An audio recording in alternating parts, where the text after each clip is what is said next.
Samsung and Sony both did something kind of interesting with their TV lineups this year. They took the model just below the top of the line and they made them as thin as they possibly could. And to do that, they had to use edge lighting instead of the premium full array local dimming that you might expect for such a premium TV. So that got us wondering, how much picture quality do you trade off in the process?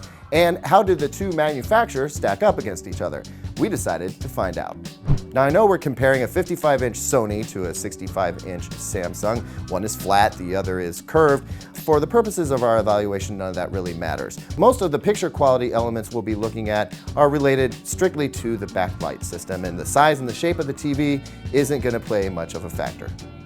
For everyday watching where maybe there's a lot of light pouring in the room, the Samsung might have just a little bit of an edge. It's definitely a very bright television. And when you're watching bright scenes like the one you see here, you can't really tell a huge difference between the Samsung and the Sony. The Sony does appear to have slightly more contrast, but I think that's because the blacks are just a little bit darker. Turn out the lights though, and things change a little bit. It starts becoming apparent that the Sony does definitely have darker blacks. Although the Samsung hangs in there really well for an LCD TV, the blacks are just slightly grayer than that of the Sony. And the highlights, especially on HDR content like this, seem to be about equal. In fact, if anything, the Sony seems to have a little bit more sparkle, but I think that's more to do with the black levels.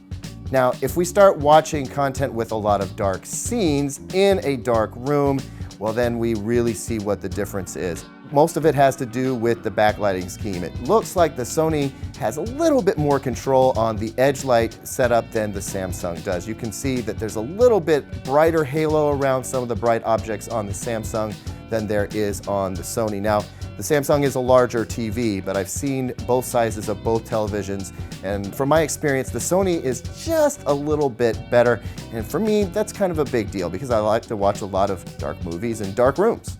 But as you can see, both of the TVs definitely exhibit that halo around the bright object thing. I've turned the closed captioned on here to exacerbate that issue. Now, you won't have to deal with this much unless you actually use closed captions, but you can see here how the edge light brightens up large sections of the screen whenever it has to put something really bright right there at the bottom. And also you'll notice that it really detracts away from the letterbox bars, which aren't nearly as black as they ought to be. Other differences not related to picture quality involve the remote. As you can see, the Samsung has a smart style remote here. It's not a motion activated remote, but it's very slimmed down and it puts most of the interface controls on the TV itself, whereas with the Sony, you get a more conventional remote with pretty much buttons for anything you might need to do. And then there's the smart TV interface, which is a big deal on both of these TVs since it's also the user interface for all the picture settings and everything else you might need to do. The Sony relies on Android TV, which has a very Google-like experience to it. If you use an Android device, you're definitely going to be familiar with the Sony television's operating system. Samsung, on the other hand, uses Tizen. We've looked at this before. This is a particularly great version of Tizen, in my opinion. And add to that the fact that you can plug in any number of components to the Samsung TV, it's automatically going to sense what they are, and it's going to allow you to control those components automatically without needing a separate remote, and that's kind of a big deal. Okay, so who wins out between the Sony X930D and the Samsung KS9500?